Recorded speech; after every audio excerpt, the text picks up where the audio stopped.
Quelle est la place des données pour les entreprises pharmaceutiques?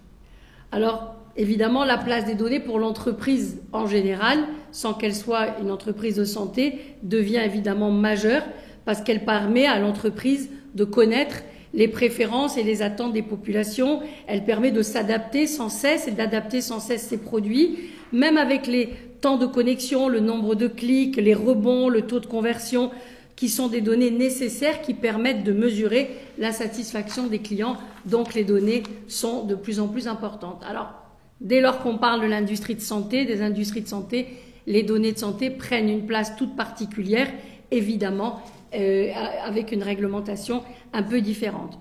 On peut facilement imaginer l'intérêt pour les industries de santé qui auront intérêt à travailler avec les ordonnances, avec les comptes rendus médicaux, avec les diagnostics, mais aussi avec toutes les données personnelles, des constantes biologiques ou encore des informations sur le suivi de l'activité de santé.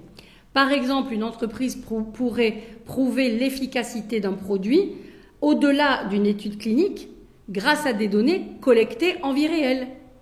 Aujourd'hui, les données cliniques exploitées ne peuvent être exploitées que dans le cadre d'un essai clinique. Et là, c'est vrai qu'un essai clinique, tout le monde sait que c'est très cher, très chronophage et très encadré.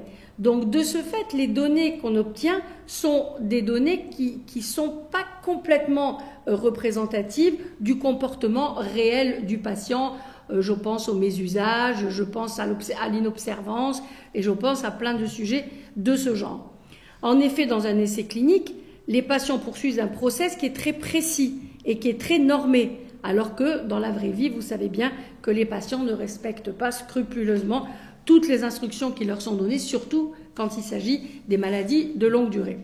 Ces données permettent donc de mieux connaître, de mieux connaître le comportement du patient, le comportement du médicament sur le marché et de gérer, d'améliorer le risque, la gestion du risque de ces médicaments. De plus, ces données permettraient également de mieux comprendre le comportement des maladies en fournissant même des données épidémiologiques plus fiables et développer aussi des médicaments plus rapidement. Alors, ces exemples, évidemment, ne sont pas exhaustifs et je ne doute pas de l'ingéniosité des entreprises pharmaceutiques pour exploiter au mieux ces données. Mais les enjeux des données pour les entreprises pharmaceutiques va depuis leur valorisation jusqu'à leur exploitation. Et c'est donc réduire et mieux maîtriser les dépenses, mais également améliorer avec le plus de justesse possible les prescriptions médicales, tout cela dans un contexte très sécurisé pour le patient. La donnée en elle-même est difficilement qualifiable pour un juriste. Et c'est vrai que le cadre juridique conditionne la difficulté d'utiliser ces données, notamment d'un point de vue économique. Parce qu'en droit français, les données personnelles ne sont pas appropriables parce qu'elles sont considérées comme hors du commerce.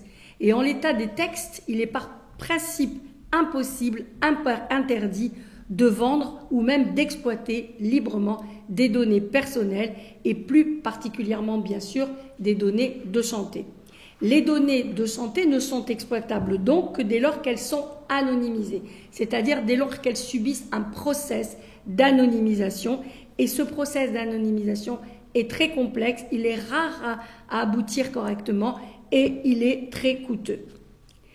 Tous ces sujets, nous allons les aborder ensemble le 30 juin dans le cadre des assises juridiques de la santé et des biotechnologies à l'hôtel Peninsula où je vous attends et je vous encourage à ne pas manquer cet événement.